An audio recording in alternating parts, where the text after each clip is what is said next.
Sepanjang 2020, investor asing masih kabur dari pasar keuangan Indonesia. Bank Indonesia melaporkan sejak akhir 2019 hingga 2 Juli 2020, arus modal keluar mencapai lebih dari 144 triliun rupiah.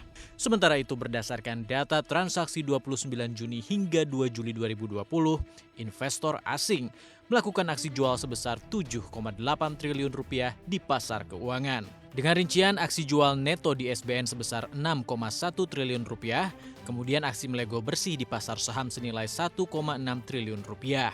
Bank Indonesia menyatakan akan terus memperkuat koordinasi dengan pemerintah dan otoritas terkait untuk memonitor dinamika penyebaran COVID-19 dan dampaknya terhadap perekonomian Indonesia.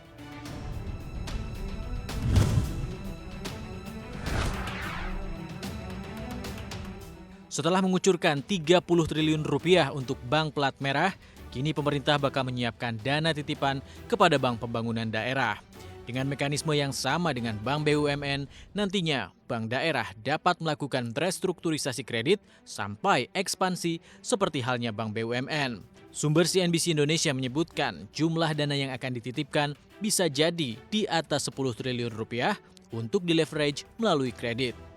Pandemi COVID-19 membuat pertumbuhan kredit tak seimpresif tahun-tahun sebelumnya.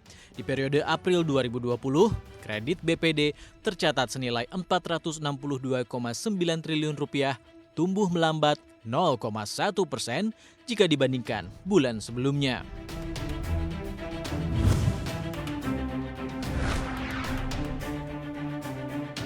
Menteri Badan Usaha Milik Negara Erick Thohir akan kembali melakukan gebrakan pada perusahaan plat merah. Erick Thohir akan menggabungkan Bank Syariah yang merupakan anak usaha Bank Himbara pada Februari 2021. Alasan peleburan ini sendiri karena potensi bank syariah di Indonesia sangat besar lantaran mayoritas penduduknya adalah Muslim. 3 bank umum syariah yang merupakan anak usaha BUMN yakni Bank Rakyat Indonesia Syariah, Bank BNI Syariah, dan Bank Syariah Mandiri. Nantinya merger ini akan menghasilkan satu entitas bank syariah baru dengan total aset sebesar 207 triliun rupiah. Dengan merger, Bank Syariah BUMN diproyeksi menjadi bank dengan jumlah aset terbesar ke-8 di Indonesia.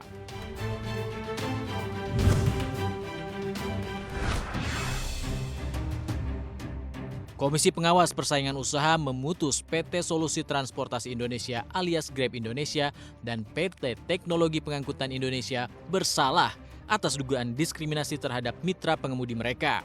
KPPU memberikan denda kepada Grab senilai 30 miliar rupiah.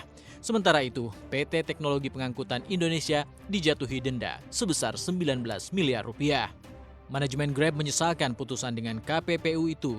Menurut juru bicara Grab Indonesia, pihaknya tidak melihat adanya aturan yang dilanggar atau pihak yang dirugikan dalam kerjasama dengan PT Teknologi Pengangkutan Indonesia. Grab juga mengklaim sistem pemesanan dibuat adil dan murni berdasarkan kinerja dan prestasi. Manajemen Grab Indonesia menyatakan akan melakukan banding terhadap putusan KPPU tersebut.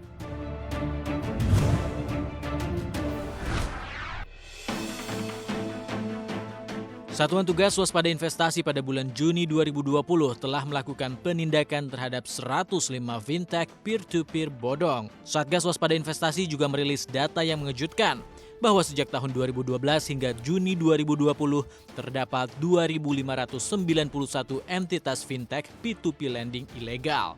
Ketua Satgas Waspada Investasi Tongam L. Tobing menyatakan tekanan ekonomi akibat pandemi COVID-19 menjadi momentum pelaku P2P lending bodong untuk menjerat masyarakat yang sedang kesulitan dana. Lebih parah dari lintah darat, P2P lending ilegal ini membebani masyarakat dengan bunga yang sangat tinggi. Tak hanya itu, menurut Tongam, P2P lending bodong juga meminta basis data kontak di handphone untuk mengintimidasi saat penagihan.